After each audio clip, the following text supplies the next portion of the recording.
This is Behind the Scenes with Sacktown 5, and we've got all the 5 here. Dan, Patrick, Stutzman, and Fong, the Robs. And we're going to be capturing some content. The governor's first 100 days, as well as content around the death penalty and PG&E, and maybe a few other banters that these guys can come up with. Do you have to say death penalty and PG&E like so close together? I don't really appreciate that. Yeah? Well, let's get into it. Why don't you appreciate it, Rob? Well, it just seems sort of judgy. You know, I think PG&E's having a hard time.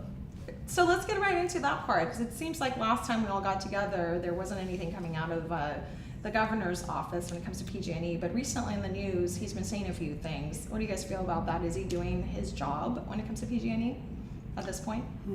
Ever seen the movie Princess Bride?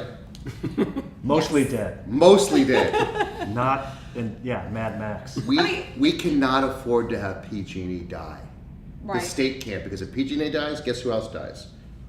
The other utilities, and we can't afford that. We cannot afford that. We have to do everything we can to keep PG&E alive. So the challenge is then, how's the governor working this process in a bankruptcy court? So they're bankrupt. So the real guy in charge right now is a federal judge, right?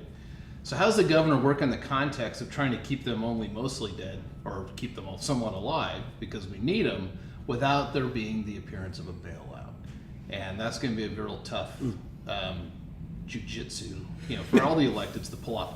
Now, what the governor has seized upon, smart politically, is that there's all these hedge funds who have bought in a bunch of stock and have gone for board positions. And so he's been able to direct some negative attention and concern on behalf of the people that the board's not going to be run by guys from a hedge fund. So I think that was probably good politics, but where's the outcome in this for him is going to be a little difficult. And again, they got to be able to work within the context of federal bankruptcy law.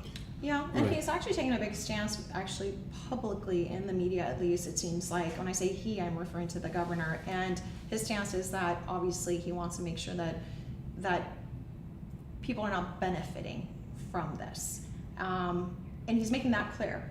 Yeah, and I think getting out in front of it from the PR perspective is a really smart move for him to be doing. Obviously, public sympathy is not with PG&E right now. So as far out ahead of sort of storytelling what the administration is doing from a transparency point of view, but also kind of taking them to task in the media, I think is really smart for his administration. It all works until the power goes out. Yeah, and see, Right. the thing of it is whether it's popular or not, I think is. Dan's right, because PG&E is such a huge part of the state's power infrastructure, right? So they can't go away. They literally can't go away. It would stop business in Northern California.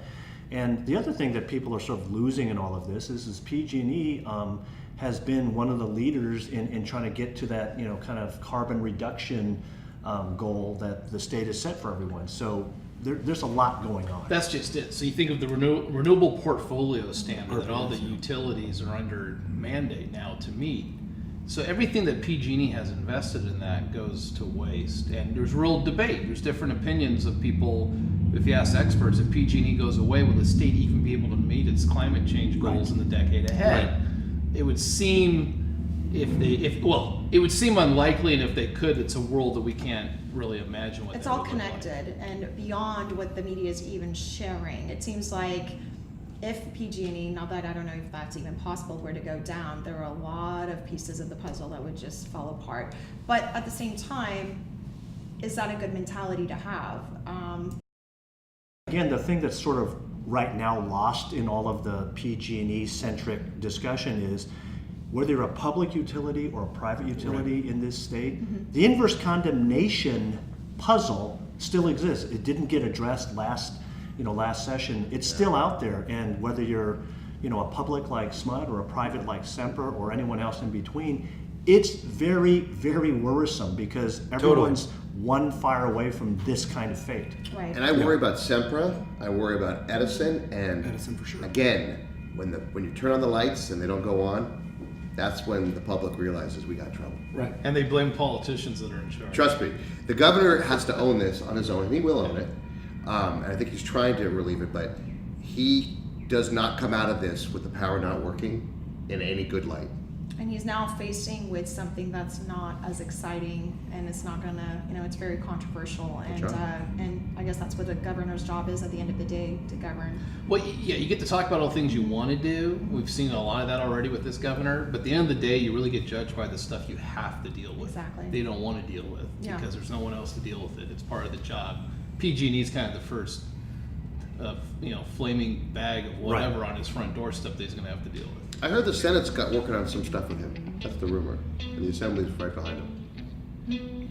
Well, we'll continue to keep an eye on it because I don't think the end is here yet on this topic. And as we do more of these behind the scenes content, we're going to keep talking about